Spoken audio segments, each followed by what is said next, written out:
Hey everyone, it's Katie and Mike. Say hi, Mike. Hey everybody. It is the return of Driving Home the Movie after a couple months away from the project. So huzzah! Yay! Welcome to season 4, let's call it. I don't even care. I don't know what season we're on. So we are last time we were doing a video, we did Suicide Squad. So of course the next one that we're doing is Doctor Strange. Just yet another of the DC / Marvel movies that we cover. So off the bat, there are some frustrating elements to the choices made in this movie, and I want to just kind of state for the record largely the whitewashing of the Ancient One with Tilda Swinton, where the filmmaker said, oh no, it's okay, we're making a white woman it instead of a white man. That's still a diversity casting. That's still diversity.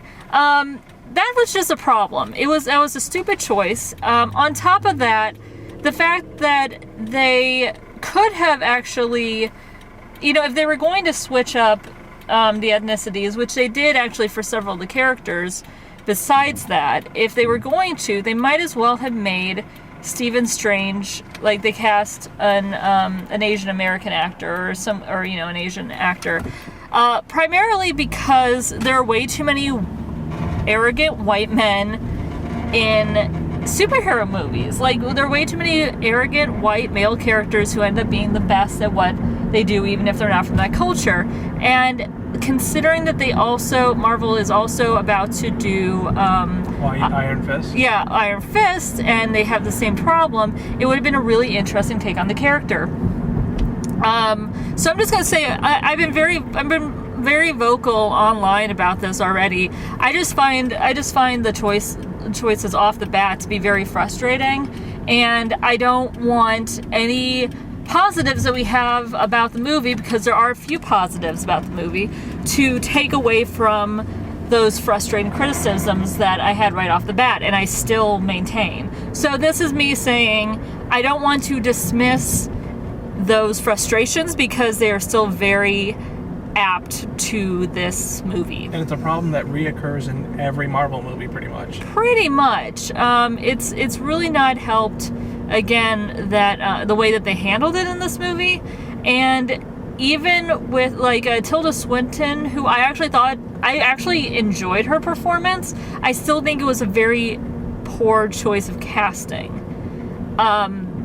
So it is one of those things where I see the potential of a much better movie in this, and it's frustrating to me that we didn't get that movie. And you can say that about a lot of movies, like, well, you gotta judge it by what it is. I'm like, yeah, but we can also judge it by what they failed to do. And one of the things they failed to do, I think, was there were a lot of cliches in this movie. A lot of cliches as far as this white male hero and him learning humility, but not really learning humility, and first movie tropes. Lots of movie tropes that Marvel has dipped into before, and also I feel like they've dipped into them better, because I know that a lot of people are comparing Stephen Strange to Tony Stark, and honestly I feel like Tony Stark was handled better. There were interesting things that they did with his character in the Iron Man and in its later roles beyond his first movie that I don't think happened here. So yeah, that's us being vague.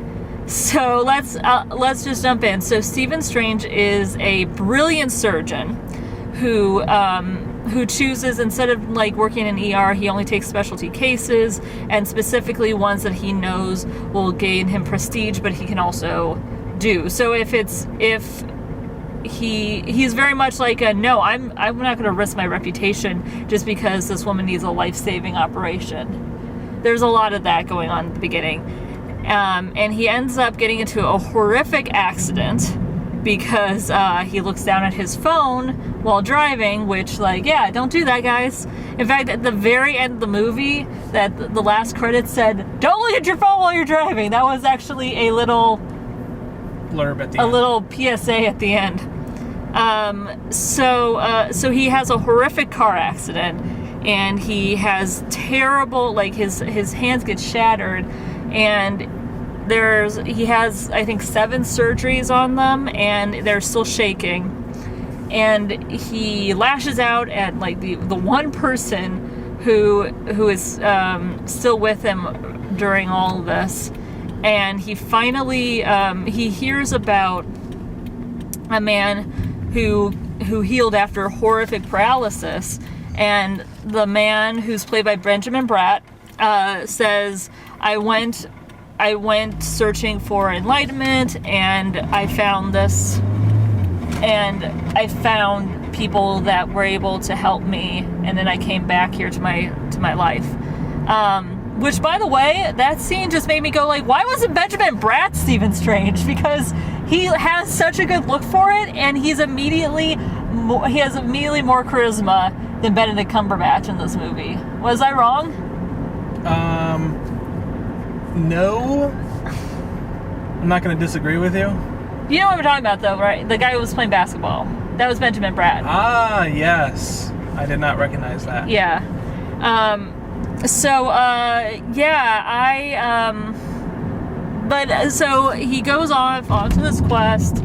He's still very arrogant. He finds the place he's looking for. He doesn't believe it. And then Tilda Swinton's character, who's named the Ancient One, gives him like this like mind-opening tour of the cosmos, and then immediately kicks him out. Which, to be fair, that was actually quite satisfying. It really was. And then he basically begs on their doorstep for, like, I think they said like 7 hours. He doesn't leave, and they finally let him in and let him practice with them. And then that's when the movie kind of slogs. That's the weirdest thing. There's like his training montage is both too quick and not quick enough, and it's very unevenly paced. Did you get that sense? Yeah. You kind of get the feeling early on that it's supposed to be something that should take him years, but it sort of feels like it takes him hours. Yeah, I mean, to be fair, there is some time, and it feels like it's been maybe a few weeks, but you don't get a sense of either from the pacing or just said in exposition how long he's been there. I feel like even if it had been 6 months, I would have felt a little more okay with the progress he makes. Even though I will say during a lot of the battle scenes, he's actually barely holding on. And I like the fact that they show him not doing very well, which was really cool. I also really like the fact that they show that it's not because of his hands being shaking and his hands being broken that he can't do this stuff, because the Ancient One brings him to one of the masters who's able to do it with only, like, one of his hands is cut off, and he's able to do all the magic perfectly. And she's like, it's not your hands. It's because you don't believe it. You don't believe it. You're not confident in yourself. You don't trust your own body to do it, which I found interesting. So you won't let go into the Force and into the Force, yeah, whatever it was, yeah. And so I will say the magic in this movie is both the strength and the weakness of it, because the special effects in this were really fascinating. We saw it in 3D, even though I don't think you need to see it in 3D. Honestly, we were told, oh yeah, definitely see it in 3D, and for me, it's like it was okay in 3D. It was okay. I liked it. I liked it in 3D. I think this was a good enough film to see in 3D. But yeah, the action stuff, while sometimes a little too busy, because sometimes it just feels like your eye can't keep up with what's going on, there's a lot of really interesting visuals in this movie. And I think for that, it is worth, like that alone, it's worth seeing for the action stuff. However, they go through there are all these rules with the magic, and sometimes some of the characters mutter too much, and it's really hard to keep track. And then some of it, it's like, oh yeah, I caught that like the 5th time you said it. But some of the times, it's like, it's so hard to actually tell what they're saying. Did you get that sense? I guess. I don't know. There were just a few times where like, oh, well, that's a really important part of this. And I'm like, I have no idea what you just said. I have no idea. So for me, yeah, there are elements of the magic that I felt like they went past too fast. But I also think that the special effects and the action scenes were the parts that worked the most in this movie. If that makes sense. Yes. Yeah, I'm just gonna say it out. Except for like the climax. The climax actually does something really interesting, which I don't think we want to get into. But it's an interesting choice as far as how they handle like stopping the evil problem.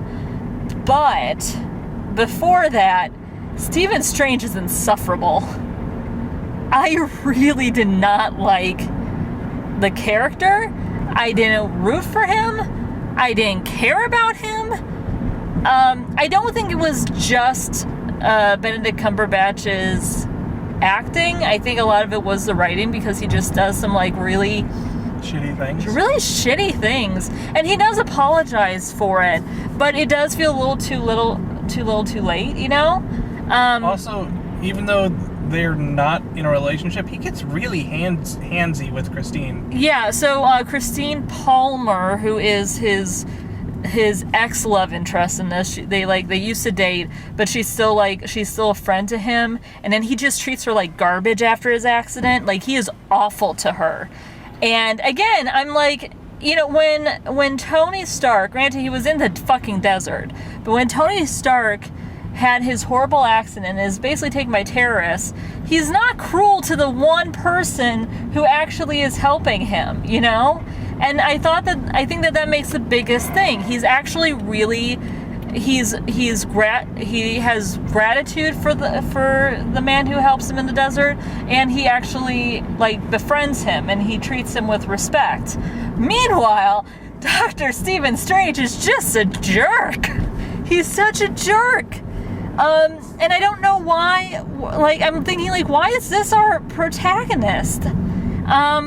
Even with, and honestly, even with, like, he does, like, gain some humility, but not that much, because he breaks the rules a lot, and they kind of reward him for it, and it's like, oh, you're really good at this. I mean, we should be punishing you severely for stealing something that you shouldn't have, but also you're really good at this, so I guess we're going to show you more?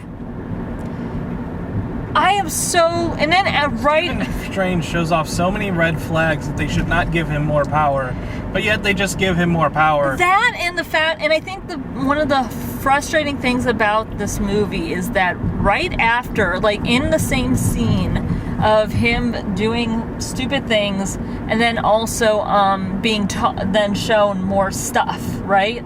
That's when the bad guys attack. It's not even like... It feels really contrived that it happens right after everything that just happened, you know? So that was stupid. It was really stupid. And then, like, after that, there's no stop. Like, everything happens then within maybe, like, 30 minutes of each other. After that moment. There feels like there's no real... And those scenes are really long, but it feels like there's no real break. And that's frustrating. It's really frustrating. So, we haven't talked about the characters that we did like. I liked Tilda Swinton's performance, but I still think she was a terrible choice for this particular role. I just thought that it was just not a good idea. I never know how to pronounce his name, but Chiwetel Ejiofor, but who played Ejiofor. What? Ejiofor. Ejiofor. I'm so sorry. I'm so bad at pronouncing names. He played. Is it Mordor? Mordo. Oh man, I feel bad, and it's not showing online. But anyway, no, he was the character that I related to the most, that I connected with, that seemed like the actual, like, decent person in this movie. And it's frustrating to me that they that they treat his point of view as like the lesser point of view between him and Stephen Strange. So that's dumb. Yeah, it was one of those things where I'm like, I like you way more than I like Stephen Strange, and the movie is not giving me enough evidence to sway that opinion after he apparently stops being an asshole. I don't know what to tell you. So and then they abandoned him and let him come to his own terrible conclusions. Kind of. Are we doing spoilers at some point or what? Yeah, let's go into spoilers. Guys. Oh, wait. All right, so final thoughts about the movie. Final thoughts about the movie. We haven't even talked about the bad guy, who is, again, and just a random bad guy. Which is sad, because Mads Mikkelsen is, like, I mean, he's an interesting actor, and they barely do anything with him. Marvel movies just sort of play loose with the villain and then just give the hero all the time that they need. Yeah, pretty much. And then the other character in it is Wong, who's played by Benedict Wong, who I actually did like, but he is also not given a whole lot to do. I did like very minor. There is a part though where he keeps not laughing at Stephen Strange's jokes, and he's like, people used to laugh at my jokes, and he just says, did they work for you? And then he doesn't have an answer. And I was like, that is the best part of the movie. It's the best part. So, like, that was good, but it was also, I don't know, it was just frustrating because...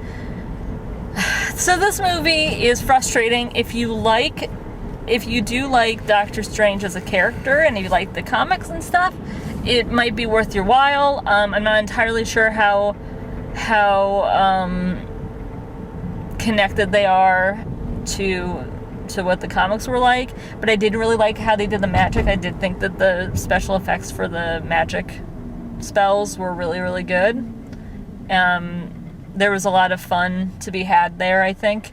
But it also feels like the movie with the least amount, like one of the movies in the MCU with the least amount of, like, I don't want to say thoughtfulness, because obviously there was a lot of thought that went into it, but the least amount of, like, contemplation for a movie that's about meditation and spirituality. It doesn't have a lot of depth to it. Especially for one that goes in, like, 4 dimensions. You think it would have more depth, but it doesn't. So, I would say check it out maybe on matinee. I would still say probably go see it in theater, but, yeah, that's kind of how I feel about it. I don't know if I'd ever want to watch this movie again. I don't think it's worth it. It was an interesting watch, but nothing I would want to absolutely watch again, you know? I understand that feeling. I still think it's a movie that I think you should go to see in theaters, but I don't think it necessarily is a movie that you keep on DVD, so to speak. Yeah. The problem with it is that it's so much something that we feel like we've seen before, an origin story movie, and they don't do anything new with it. Yeah, there's very little in terms of character arc that is new or interesting, and it feels like a lesser version of stories that we've seen done better, basically. So with that... Even though I think the visuals were really fantastic. Yeah, they were fun. They were fun to watch. I just, like, now that I know what they look like... I will say, too, if you have, like, vertigo or have, like, just be prepared, because there's some really, really disorienting shots in this movie. Or if you have trouble with blood. Yeah, because the early part of this movie is sort of early parts bloody. And there are a few parts, so if you're not good with, like, surgery scenes, there are a few shots in this movie that made me kind of have to look away, because I was like, oh, I don't want to see that. I don't like needles, I don't like scalpels, I don't like any of that stuff. So, you know, just be prepared for that. So with that in mind, do you want to do spoilers? Spoilers. Alright, are they ready? Alright. So yeah, Mordo? Is it Mordo? Mordo? I pretty sure we're saying that wrong. Probably. Yeah, he has a bad guy turn at the very, very end of the movie, which if you know the books, you already know. If you know the comics, he's an antagonist. But it is one of those things where you feel like the whole movie he's not wrong. Like, he's very much about the rules, and he doesn't think that people should break the rules, which is fair. Like, that's a fair point. Especially because the character that they're facing off against is all about, like, he broke all of the rules in really bad ways. Feels like this character should be a McGonagall. Yeah, kind of, yeah. And it's one of those things too where the actor is so damn charming and so charismatic, and you have him saying, like, being a really good, I mean, he's clearly supposed to be, they've set him up to be the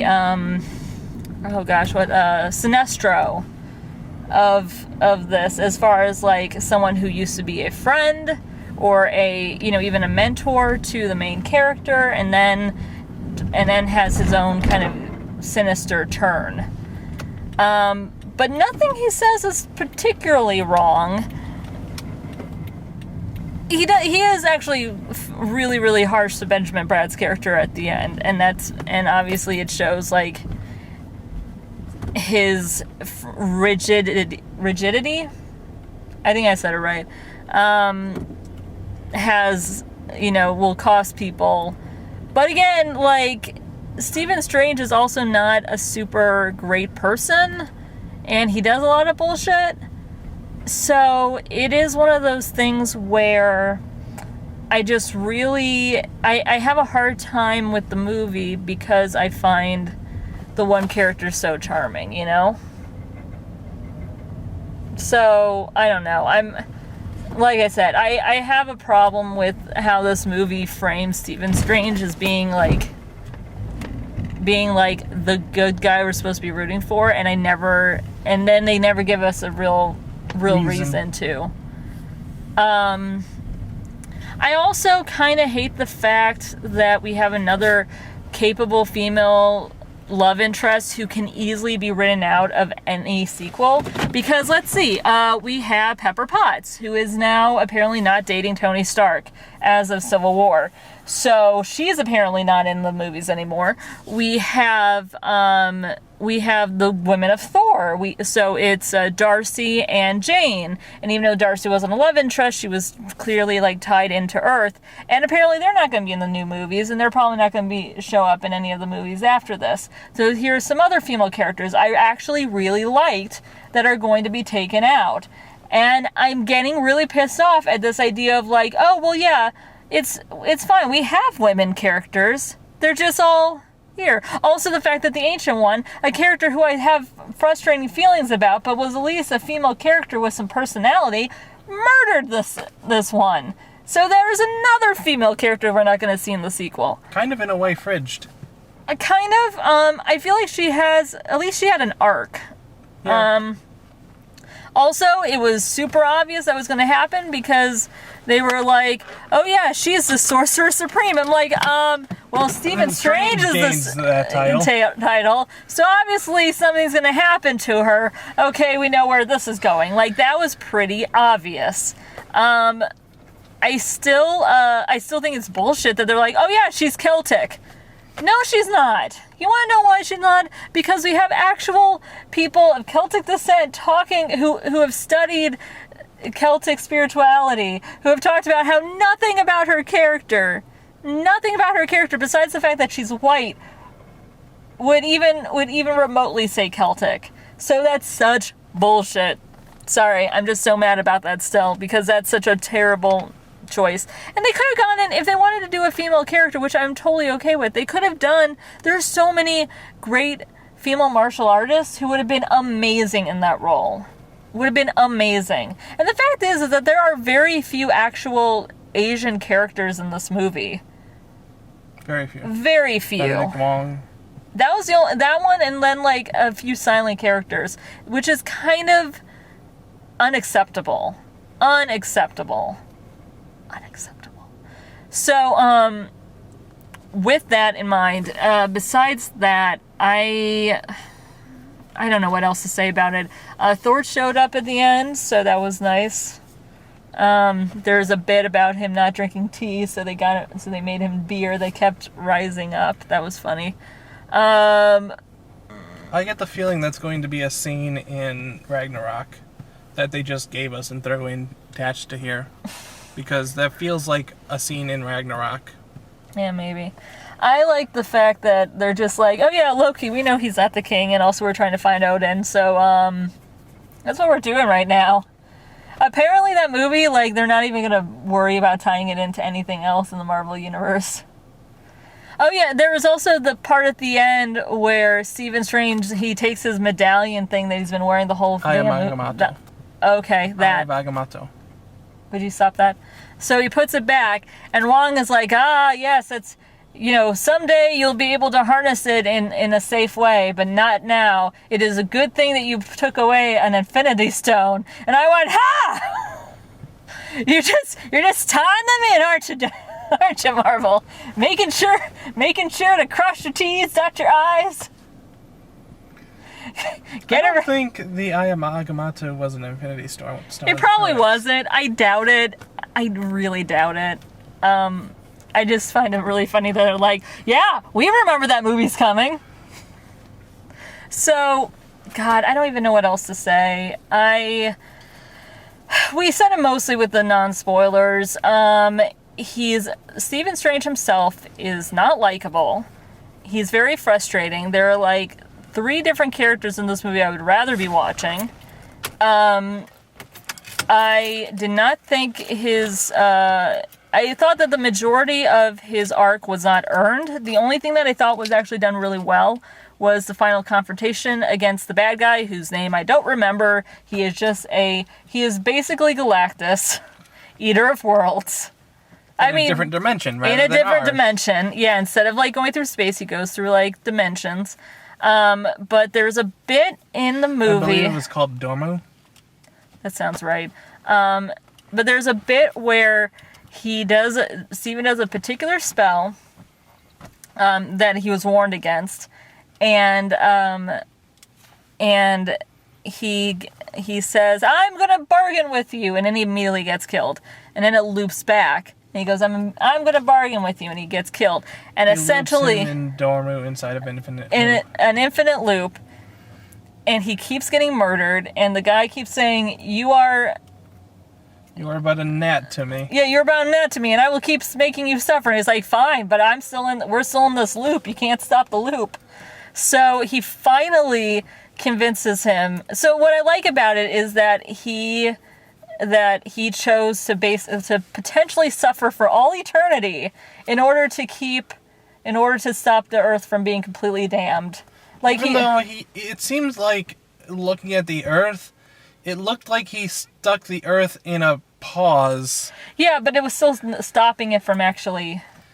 Yeah, so basically he trapped the Earth in space and time at that one moment infinitely, while he kept getting murdered over time, right? I guess, but it's still stopping the damnation of the world or whatever. But life didn't actually continue, it just paused. Yeah. But I still like the fact that like this was him doing a pretty big sacrifice, because that's a lot of, and they found creative ways to kill him. Really creative. Fine, whatever. They just randomized it up. It was various deaths. Various. So finally he convinces the guy. They make a trade of him just leaving, and then he'd seal up the loop. And then he traded the lives of the bad guy villain. I think he was already. I think the idea was that they were already damned. I know, but it's like, oh, but you're gonna go experience your infinite life. Bye. Yeah. But I think the idea was that was going to happen regardless. I know, because they had already pledged. Yeah, that character was not anything. He was such a weak villain. It was just the same thing. It was a means to an end. There was nothing interesting about them. So it's like because he was so much more of a Sinestro turn because he turned for greater power. Oh, Mordo or what? No, the villain in this The movie. other guy. Okay. Because he turned for greater power, where Mordo is actually going, this power is too much. We must cull the earth of more sorcerers so that magic is secure or whatever. Yeah. And so going after more power and turning against your order, that's sort of more the Sinestro story. Yeah, I guess so. But I mean, like, they told it in that, like, this guy's just the bad guy. Yeah. He was once. They could have really done something with that if they wanted to, but they didn't. They chose not to. Yeah, there's a lot of missed opportunities as far as like really interesting storytelling that they could have done, and it felt like for a movie that has such interesting visuals, it had a very uninteresting story, plotting, character arc, all that stuff. It's really just a movie to set up Doctor Strange as this super powerful sorcerer so that they can use him in more Marvel movies. Basically, yeah. So I just feel like this is a matinee. You can still stay in the theater. I don't think I would see it more than once. I don't think it's worth it. So, and if you're really not interested in the character, it might even be one to skip. Just saying. I think it's still worth seeing to get an opinion on what you think of Doctor Strange. Because he's probably going to just show up in Thor Ragnarok. When's Ragnarok happening? Next year? I believe it's next year this time. Okay, so next summer is Guardians, right? I want to think we're at the point where they start doing the 3 per year now. Are we I think we're at the triple per year now, where they put out 3 per year. I think there's going to be a March, and then a summer, and then a fall, like this one. Well, then what's March? Is March Black Panther? I don't think so. I think they're still doing that. I don't know. And I don't have the thing up for me. Or is summer Spider-Man? Summer Spider-Man, and then Guardians is late summer? I don't think so. Spider-Man coming soon? I don't even know. I don't know either. Sorry to look. I don't even know what our next Marvel movie is. I don't know either. I have to assume it's Guardians because I haven't seen any trailers for anything else. I assume it's Guardians. So Guardians, Thor, and then maybe something else. So alright, so the point is, so Driving Home in the movie is back. Yay. Stephen Strange was and I'm not sure what our next movie is going to be. Handmaiden. That's what you I do want to see Handmaiden, but I have heard mixed things, so we'll have to see. We'll have to figure out. And if something else comes up next week, it might be different. But we're hoping to get back into the swing of things with the fall, with winter. the fall and winter, and then spring, hopefully. So with that in mind, Katie and Mike, Hey, everybody. justplainsomebody.com, and we'll see you later. Bye, everybody. Bye.